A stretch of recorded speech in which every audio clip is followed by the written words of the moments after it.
So let's have a discussion about some new information coming out about Dragon Ball Super, like we do every Wednesday slash Thursday slash Friday, whatever day it comes out. I've got some weekly Shonen Jump summary spoilers to get into. So before I go any further, like I always do, you've been warned. Don't want to spoil it for yourself. This is not the video for you. But if you're okay with it, we're going to talk about it.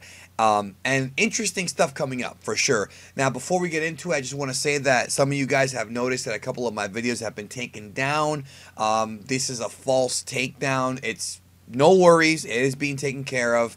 Videos should be back up, including my little spoiler video for episode 119 of Super. Those should be back up very, very, very soon. So thank you for your concern. They will be back very soon. Let's go ahead and get into the spoilers from Korea, which came, well, it's not from Korea. It's originally from Weekly Shonen Jump in Japan, translated by the Koreans into Korean. And of course, from there, Ken Zyro and some other translators have taken care of it for us. So this is the original Korean, and here is the translation. We're talking about Super Episode 116, okay?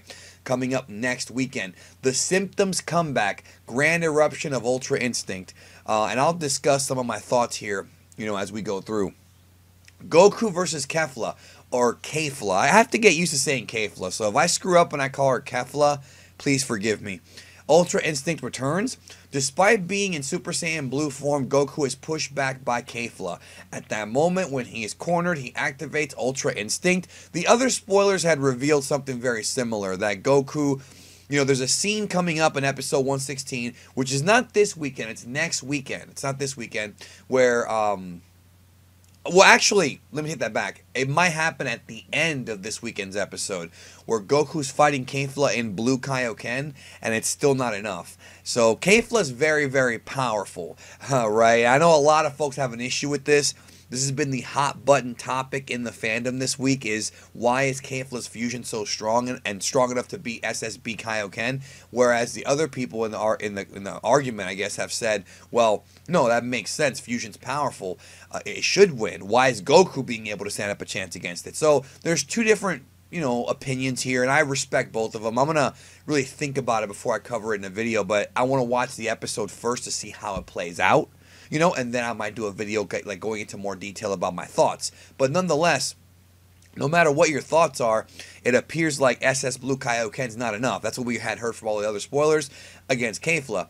And the episode's supposedly going to end with Goku, it looks like he's back down to his base. Like, it's going to look like he's back to his base form, but they're going to, like, show his eyes being silver. So it's like, ooh, he's back in Ultra Instinct. And down here, this week, Jiren, interested in the power-up.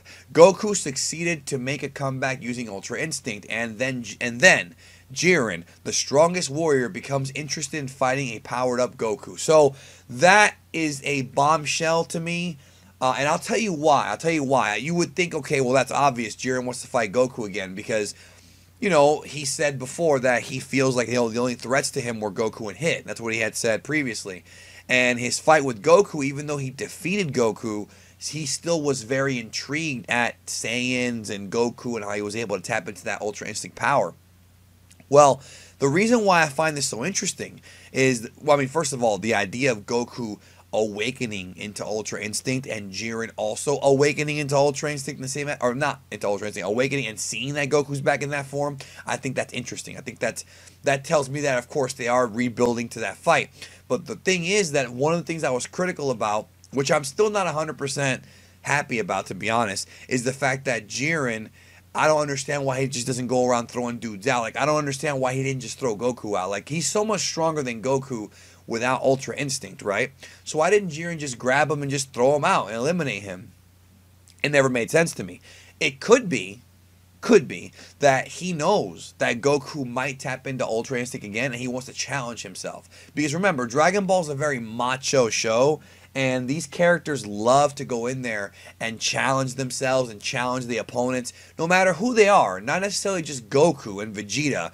A lot of these fighters want to challenge other people for their own self-pride. I mean, you even go back to DBZ, look at characters like Cooler, who again, it's a movie character, but that's a good example right there of a guy who wasn't really trying to just get revenge for his brother. He wanted to test himself against the Super Saiyan. I always thought that was interesting, you know, with that character. And there's others too. I'm just using that as an example. And so the idea of Jiren, you know, wanting to fight Goku again, and his actual motivations being not just to win, but to also, you know, as a little naive as it might be, because this is a tournament for the existence of universes, right? This is a big deal here. I feel like the character of Jiren might want to challenge himself against Ultra Instinct, because maybe he might think that, you know, that might give him some fun. He might have fun fighting just like Goku has and Caulifla and them. So it makes sense to me if they go that route, but it is still kind of a, you know, a little bit of a common thing in Dragon Ball. A plot device has been used too many times, I think, but nonetheless still interesting. But again, we'll see how it plays out.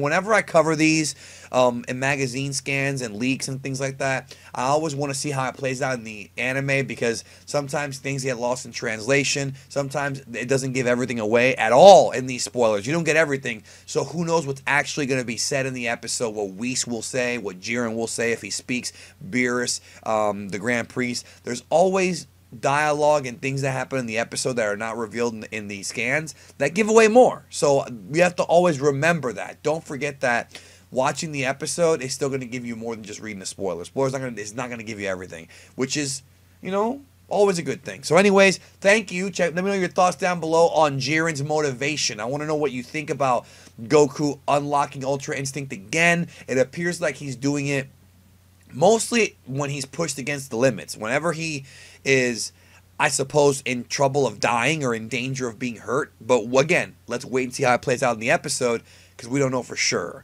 But let me know your thoughts on that, and let me know your thoughts on Jiren's motivation. Like I said, do you think that that's why he hasn't eliminated Goku yet? Why hasn't he thrown Goku out of the stadium? Why hasn't he done it? Is it because he wants to fight him again, or is there another reason? Let me know. I trust the Geekdom 101 audience a lot, because you guys are pretty damn smart, and it means a lot to me to read your comments. So thank you. Hope you have a great day, and I'll see you guys later.